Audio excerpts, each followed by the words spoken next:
মোহাম্মদপুরে কেউ যদি শীর্ষ সন্ত্রাসী, চাঁদাবাজ, কিশোর গ্যাং বা এদের প্রশ্রয় দেয়, অল্প সময়ের মধ্যে আমরা তাদেরও আইনের আশ্রয় নিয়ে আসবো। কারণ আমার কথা হচ্ছে যে আমাদের সরকারের কথা হচ্ছে যে জনগণের নিরাপত্তা এবং এলাকার আইন শৃঙ্খলা সবার আগে।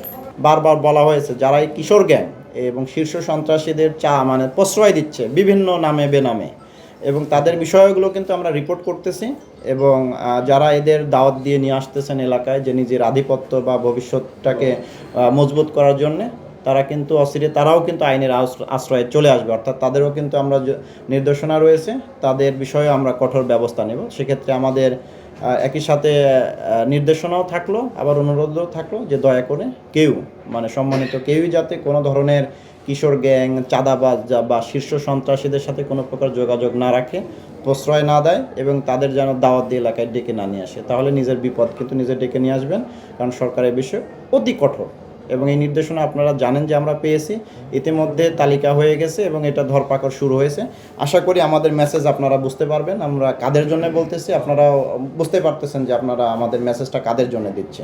দয়া করে নিজের সুন্দর ভবিষ্যৎটা নষ্ট করবেন না শীর্ষ সন্ত্রাসীদের আশ্রয় প্রশ্রয় দিয়ে। ধন্যবাদ। মোহাম্মদপুরে কেউ যদি শীর্ষ সন্ত্রাসী, চাঁদাবাজ, কিশোর গ্যাং বা এদের প্রশ্রয় দেয়, দাওয়াত দিয়ে নিয়ে আসা মানে কি এদের প্রশ্রয় দেওয়া, এদের আশ্রয় দেওয়া, এদের হচ্ছে যে ওই যে বড় ভাই হিসেবে যাবতীয় সাপোর্ট দেওয়া, এই সকল লোকজন তারা নিজেরা হয়তো সন্ত্রাস চাঁদাবাজ করে না, কিন্তু করায়।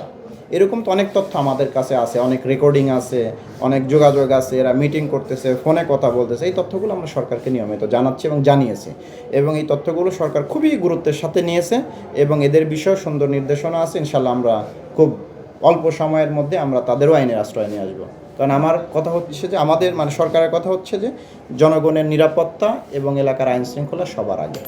এক্ষেত্রে যেই এটা নিরাপত্তা বা আইন শৃঙ্খলা বিঘ্ন করবে, তাকে কোনো প্রকারের পরিচয় ছাড়াই শুধুমাত্র অপরাধী হিসেবে ট্রিট করতে হবে, এবং আইনে যে যতটুকু বলা আছে এইভাবে তাদের ব্যবস্থা নিতে হবে। ধন্যবাদ। আপনারা জানেন যে মোহাম্মদপুর থানার পাশাপাশি পাল্লাদি আদাবর থানাও একটা দুর্দান্ত কাজ করেছে। গতকালকে রাত 2টায় শ্যামলী হাউজিং থেকে ভাইস্তা বিল্লাল, একটা কুখ্যাত সন্ত্রাসী, তালিকাভুক্ত চাঁদা কিশোর গ্যাং গ্রুপের সদস্য, যারা একসময় এই শ্যামলী হাউজিং, নবোদা এই এলাকায় একটা ভয়ানক ত্রাসের রাজত্ব কায়েম করেছিল, এই ভাইস্তা বিল্লালকে আমাদের আদাবর টিম গ্রেপ্তার করেছে।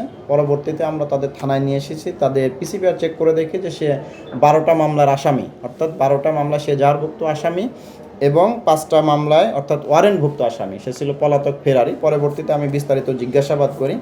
বিস্তারিত জিজ্ঞাসাবাদে সে জানায় সে আসলে খুব ছোটোবেলা থেকেই এই কিশোর গ্যাংয়ের সদস্যতে যুক্ত হয় এবং নেশায় আসক্ত হয়, এবং এই নেশার টাকা জোগাড় করতে গিয়ে এরকম আরও প্রায় 30 থেকে 35 জন এই নেশাখোর মাদকসেবী তারা একত্রে একটা গ্রুপ গড়ে তোলে। এই গ্রুপ মাঝে মধ্যেই ছিনতাইয়ের ঘটনা ঘটে, এবং ছিনতাইয়ের ক্ষেত্রে তারা মাঝে মধ্যেই চাপাতি ব্যবহার করে, এবং তার ভাষ্যমতে সে ইতিমধ্যে প্রায় 6 থেকে 7 জনকে কুপিয়ে জখম করেছে, এবং যারা অর্থাৎ ওই কী বলে টাকা দিতে একটু বাধা দিত তাদের কুপিয়ে জখম করেছে। আর অসংখ্যবার সে ছিনতাইয়ের ঘটনা ঘটিয়েছে। তার নিজের বাসা হচ্ছে মানিকগঞ্জের সিংগাইর, সে বিবাহিত, তার একটা মেয়েও আছে 2 বছরের। তো আজকে যখন আমরা তাকে গ্রেপ্তার করে ধরে নিয়ে আসছি, তার নামে রানিং মামলা পেন্ডিং আছে, সেই মামলার সে 1 নম্বর আসামি, ছিনতাইয়ের মামলা, এবং সে মাত্রই এই যে গত 3 মাস আগেই সে জেল থেকে বের হয়েছে। তো আমরা আমাদের রেকর্ড দেখলাম যে প্রায় এর আগে 6 থেকে 7 বার সে গ্রেপ্তার হয়েছে, এবং সর্বোচ্চ সে 4.5 মাস ছিল, এবং সর্বনিম্ন 1.5 মাস। টোটাল সে প্রায় 14 থেকে 15 মাসের মতো সে জেলে ছিল, মোট 6 থেকে 7 বারে। অর্থাৎ সে একটা অভ্যাস, তার এটা অভ্যাস ছিনতাই করা, চাঁদাবাজি করা, মানুষকে কুপিয়ে জখম করে মানুষের সর্বস্ব ছিনিয়ে নেওয়া। তো এই জন্য আমরা তাকে গ্রেপ্তার করেছি, এবং আশা করি তার অন্যান্য যে টিমের সদস্য আছে তাদেরও আমরা গ্রেপ্তার করবো ইনশাল্লাহ। আলহামদুলিল্লাহ, পরিস্থিতি আগের তুলনায় বেশ ভালো। আপনারা জানেন যে সরকার খুব কঠোর সিদ্ধান্ত নিয়েছে।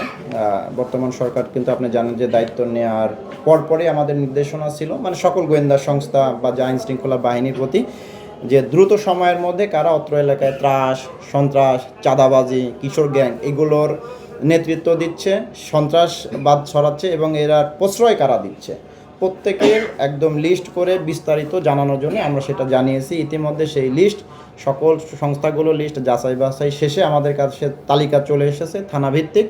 আমরা সেই লিস্ট ধরে ধরে কিন্তু আমরা গত 3-4 দিন থেকে গ্রেপ্তার শুরু করেছি। এই যে গ্রেপ্তার করলাম আপনার গতকালকে যে ভাইস্তা বিল্লাল, সেও কিন্তু তালিকাভুক্ত সন্ত্রাসী তালিকায় ছিল, তাকে আমরা গ্রেপ্তার করেছি। মোহাম্মদপুর থানায়ও আমরা গত 3 দিনে প্রায় 5 জনের মতো তালিকাভুক্ত সন্ত্রাসী গ্রেপ্তার করেছি।